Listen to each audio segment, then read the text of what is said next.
Arwaki ni machiegni nyakwara moge jwangi chenro makawuono mar ohala gi mwandu. Ma en chenro mamedo koloni yore mopogore opogore. Miri yegni kaka nyalo chako ohala kendo tayo makare. Machiegni nyinga Salon.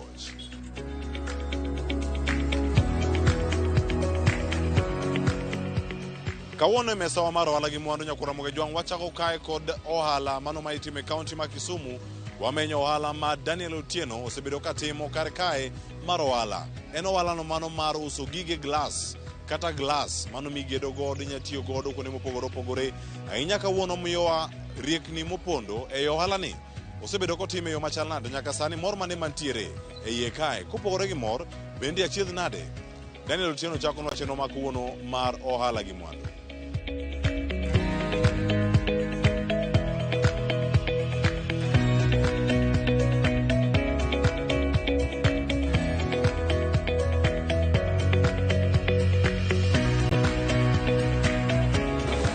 Genyenga ilungani Daniel Otieno Diego.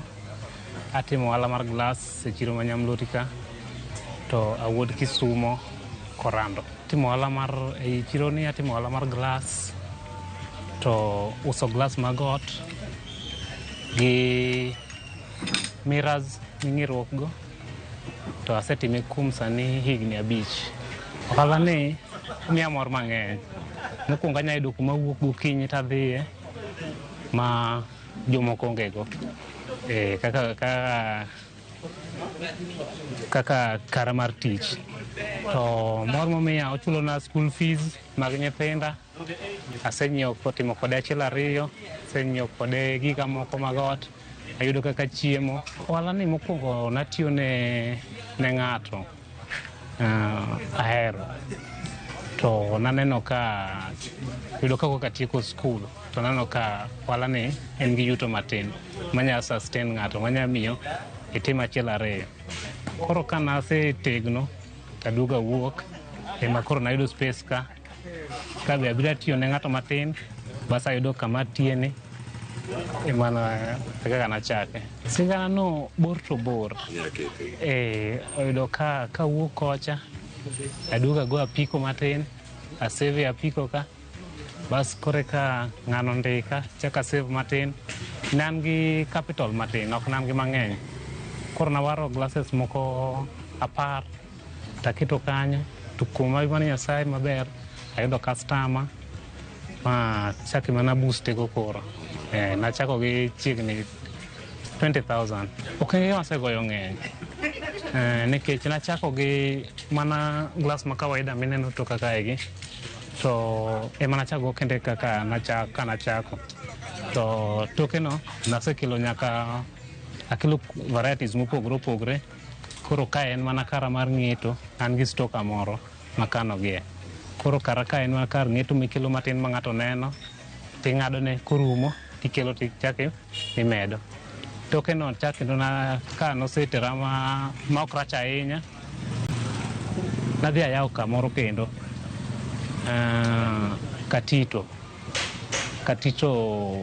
town opposite Shell petrol station kanyo be ane gi branch na moro ma be ateme matin andiko ng'ato. Timo ohala Kisumu tek to tek nikech competition ni malo.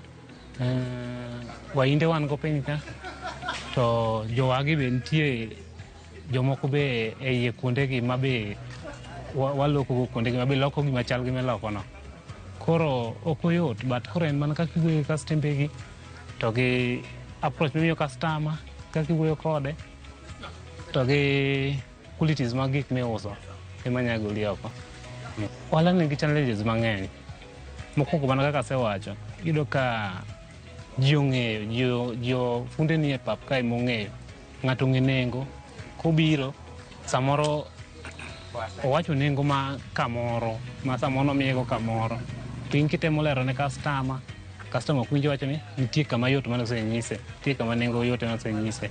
Bas challenges ni wauso gik matore. Iyudo ka samoro iwero, otore te. Mano lal miyudo kamano nikech koro koselwar alwora molwar piny ni kamano kaka otore murumo. Kama gotimre an gi savings ngama asave matin. Koro chuno ni nyaka koro ikaw savings ka iket idoke wala kendo maka onge to nyaka ius mana giri moro eka chak ichung nikech samoro tore te ma kata kaka ni ikileno e kaka otore maonge gima iyude iye. Koro nyaka ikaw ma pesa ni mane kano kamoro ma chak iduok kanyo eka gichung kendo.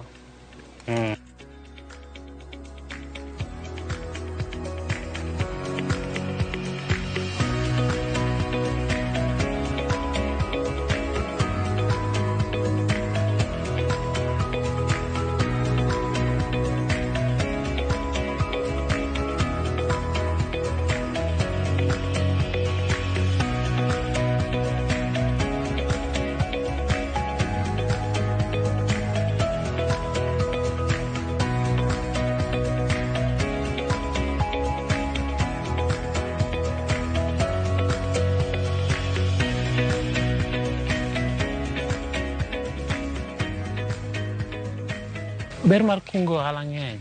Mokwongo mana kaka asewacho ni nitie lal gi yuto e ohala ka. Koro samoro ilal kaka ohala gino tore nino, glass otore no. Chuno ni koro idhi kungo ni cha ema konyi. Mar ariyo samoro ituo. Chuno ni nyaka koro icham mana kungo ni cha kaka wan jojua kali ka. Gimi uso no ema ang' icham. Koro kikungo maber nya konyi mbele. Kungo ni ben minya nchiwo go gik moko achiel ariyo. Nikech ohala ka ok diwach ni no ohala ibo yudo pile pile. Kinde maber mar chako ohala, mana kaka ohala mamoko, kinde maber mar chako ohala ok dang' awach ni en karang'o. But lure kaka ohandi mida chako no gi location kamida tere. Koro ohala ka ber to kuong ing'i location kamida keto ohandi no, bas ing'i targeted customers. Customer gin jomage. Nitie jomoko ma yudo ka ng'ato gedo, kaka mar glass ng'ato gedo makata seche ma ji dhi skul no en ogedo. Koro ichako achako ohala so long as niseng'eyo targeted customers to gi kama iketo ohala no, iketo ohala kama chal nade. Mago to miyo ohala dhi maber. Kata chake ma Januari kata chako Desemba. Ji mang'eny nokona ni ok inyal kata ibiro podho.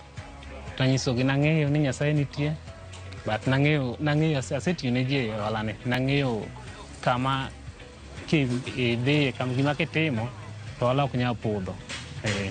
Koro natema mondo kata ka ok anyal no tang'eni nakoso ka mistake nowuok kanye kendo chaka adhi mana mbele. Lesson maduong' masesomo e ohala ka en mana kinda. Bidii. Ibet jakinda ohala ni tiluoro tiji, tihero tiji. Onge dok chien.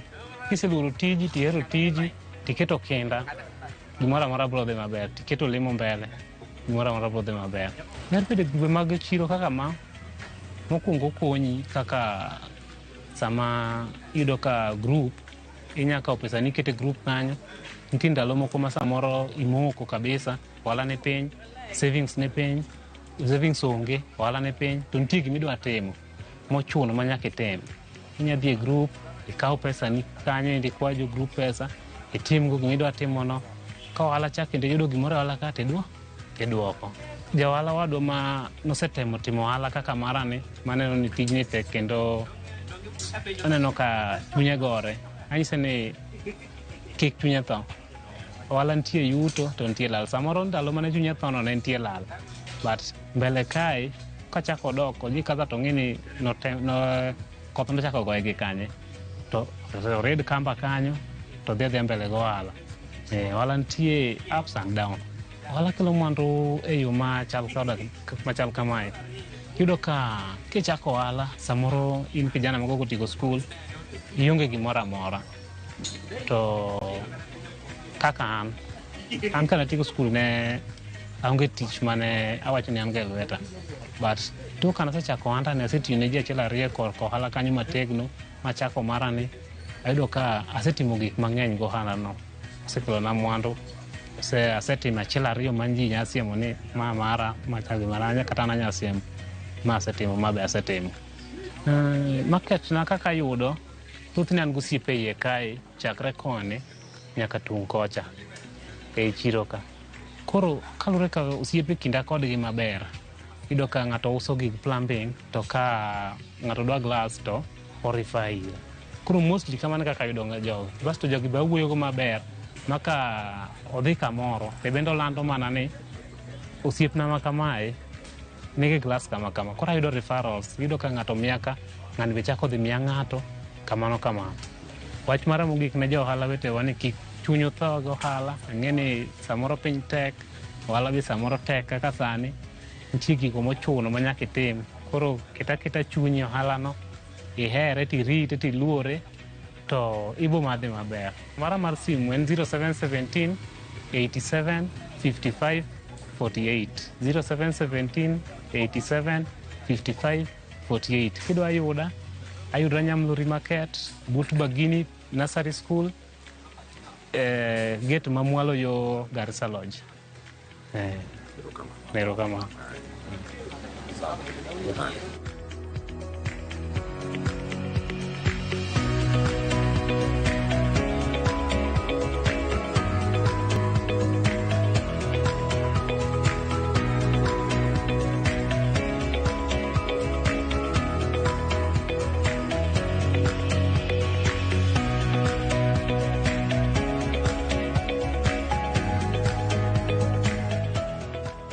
Kuramuke jwang ageno ni somo gimoro kawuok kuom sigand Daniel Otieno e kaunti ma Kisumu en kinde mokayo yweyo masani kaduogo aduoka kod jawala mar juma.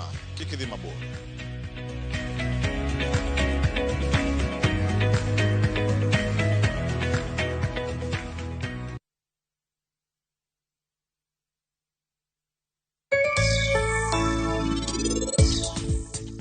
Anang'eyo maber ahinya jatelo ni polis, mak mana ni nyaka ibed gi luoro moro matin ma kidonjo e od ng'ato to nyaka iduong dhoot.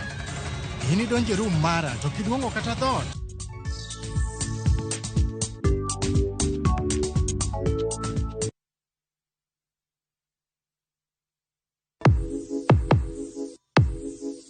Donje piny manigi nyadhi, kama gimoro amora nyiso sigana mar kit nyadhi momedore.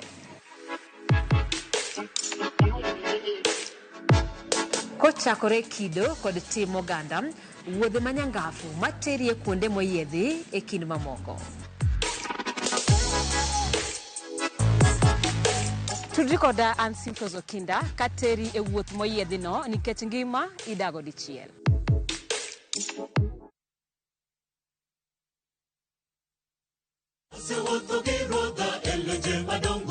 Ma en Injili ngima, Injili makelo ngima. Bironu sabato ka sabato, are sa achiel okinyi nyaka sa 3 okinyi.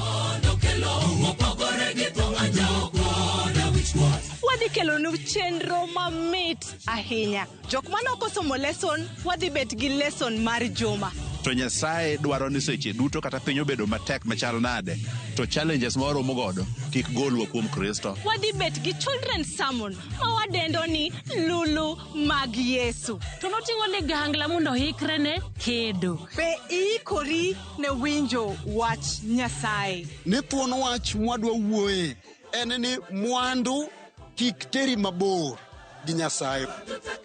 Wakelo jower mopogore opogore makelonwa Injili makelo ngima. Okidwa koso Injili ngima kitayou kod an Lorina Chieng. Happy Sabbath.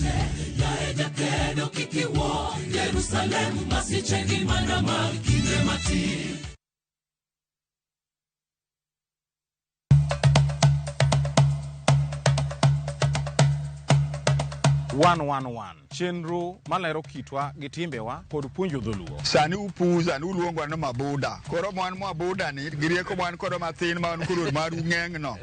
Ema sokelo nu seda. Wasewuotho mar kelo ni juok oganda wa kod ber magisekelo e ngima onagi. Dayo ne puonjo nyathi manyako kosechope ode. Puonje kaka onego oriti family mare. Rikoda an James Rabala Kwasi Rajabu Owarga Chieng. 111 Ngeso ka ngeso, saa 1:45 otieno.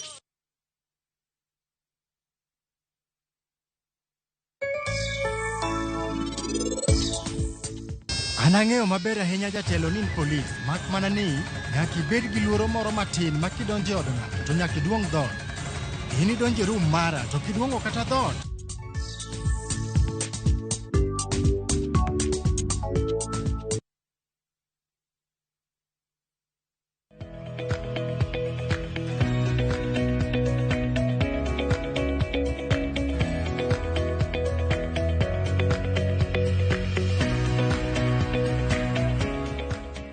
Machiegni kendo nyakura moge jwang'e chero ni mar Ohala Gi Mwandu, kendo en mor mara ni pod ikete kar kae chero ni arne wachaki nyaka sani ma pod wadhi nyime. Par ni nyalo oronwa ote wachuok mana SMS line wa moyaw ma en 23600 imiyo paro kaka wanyalo bero chenro ni mar Ohala Gi Mwandu kitudi kodwa bende mbui mekwa duto te mag Ramogi TV mane Facebook, X kod mano mar YouTube kimiyo paro kaka wanyalo dhi nyime kod chenro ni bende kinja ohala par ni wanyalo biro kama intiere mar mondo mi watim chenro ni mar Ohala Gi Mwandu.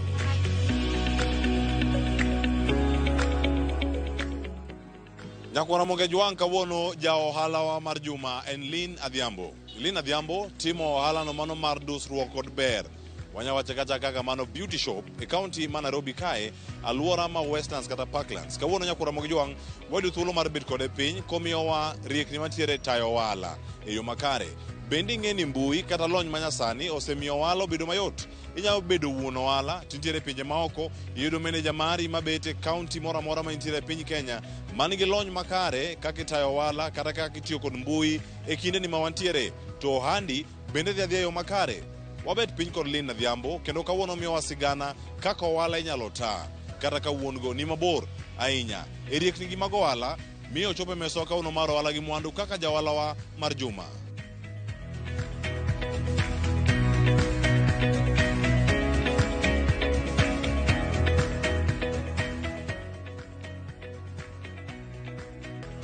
Nyinga en Lin Adhiambo to an manager mar niche barbershop salon and spa. An ema manage ka atimo day-to-day operations mag ka. Mokuongo watimo wan gi barbershop upstairs, mwaliedo mag dicho, to wan gi kamoro mitimo yewije mag nyiri gi mon piny ka wan gi section mar pedicure, wan gi sauna, wan gi steam, wan gi facial, watimo gimoro amora milongo ni beauty, hairdressing, kamano. Sani wase timo gimoro kaka 2 years kama, wachiegni kata celebrate anniversary mar second marwa. Nochako gi passion, mokuongo nobiro ga Kenya to okoyud services maber mag ka odwa losre kata kodwa loso yewije, kodwa loso koke, odwa timo gimoro kata ka tiende kama to okoyud gimoro malong'o. Koro gimomiyo no decide ni ochak gimoro ma niche. Niche en gimoro ma standard, classic, gimoro ma long'o. Kamano e kaka noyudo passion to wacho ni okel America to Kenya. Sani wan staff apar, wan gi babas ariyo, to ntiere jo matimo yewich, ntiere jo matimo kogno, ntiere jo matimo massages kama ntiere jo matimo hair coloring kamano. Koro wan gi receptionist bende to anatimo management. Lesson maselan kae en beauty is a passion. To kidwa timo biashara machal kama, nyaki bed gi passion mokuongo. Okinyal wacha ni kawuono ada chako niche moro kamoro to pokitimo research mari. Koro nyaki tim research kichak biashara. Mano e lesson manyalo nyiso ng'ato ni kapok ochako gimoro to otim research mare maber. Challenges to ntiere mang'eny. Ing'e ni gik moko oken ga kaka jiparo ni ka client odonjo to ng'ato we ni gik moko en mana smooth kamano. Nyaki team client retention, mano is one challenge. Koro nyaki bed gi services maber mondo inbe kaka client marwa. Ang'o miyo mondo kibiro e niche kawuono, what is it that will make you to come back to niche? Koro nyaka wami services maber mondo inbe iduoge. Kaito secondly and staffing. Staffing bende nigi challenge. Koro nyaki treat staff mari maber, nyaki tim ne gigi kik moko, kata at least mana motivation moko matindo tindo kama, kata ka ng'ato nigi shida, ikawe gi a personal perspective, kama no miyo gani mondo iyud kata ni ibedo gi ji mang'eny, moloyo isiko kiloko staff sate.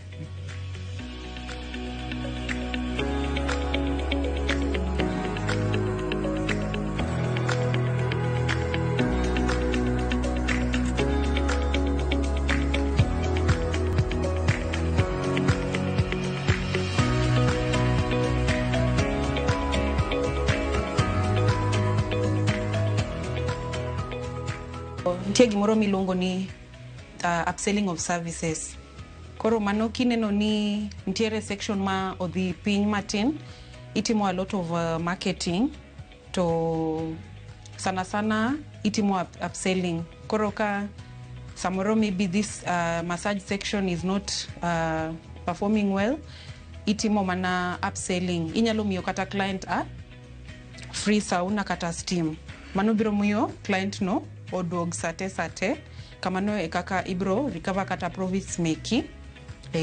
Wan gi Instagram page, wan gi TikTok, wan gi Google, to watimo B2B marketing bende, moro ma door to door, most especially kaka building ma Gallant Mall ni, mwantiere ni. They're our first contacts, they're our first clients, and also online mar Google kanyo, wayudo clients mang'eny. Instagram bende wayudo clients mang'eny, TikTok bende wayudo clients mang'eny. Kolo clients gi gipogore gi ng'ato kaka kuma giwoke. Koro ng'ato ng'iyo services meku e gimomiyo oduogi gi the quality of service that you give. Anyalo wacho ni obed gi patience to otim gi passion mare, kiko tim nikech ng'ato miye pressure ni tim kama. Berka itimo gimoro kihero, ka chunyi ni kanyo. Location marwa inya yudowa Gallant Mall along Parklands Road, to number marwa en 0759 262 505. Wantiere gi services mang'eny, inyalo biro mondi tim sampling mar niche, to mondi bede gi gimoro ma longo. Social media wan gi Instagram, wan gi TikTok, wan gi Facebook, wan gi Google. Inyalo yudowa kamora mora, to inyalo gocho kata sim marwa no mar 0759 262 505. Itim inquiries mondi ng'e gima niche chalo. Kinyalo wacho ni kawuono adwa chiewo to adwa yudo pesa, to onge kaka inbe tem gikari. Koro nyakitim gimoro maber mondo inbe okinyal nyiso Nyasaye ni kawuono adwaro pesa, to inbe on your side okinyal ginene. Koro it's a two-way traffic.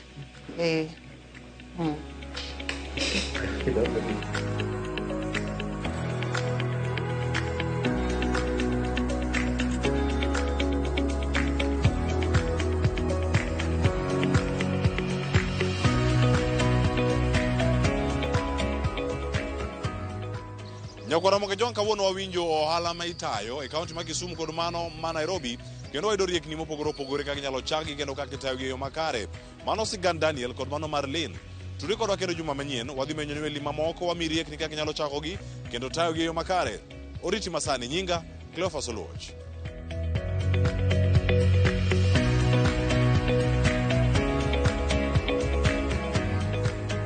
Mondo mine chenro ni kod mamoko mag Ohala Gi Mwandu, donji e viewsasa.com.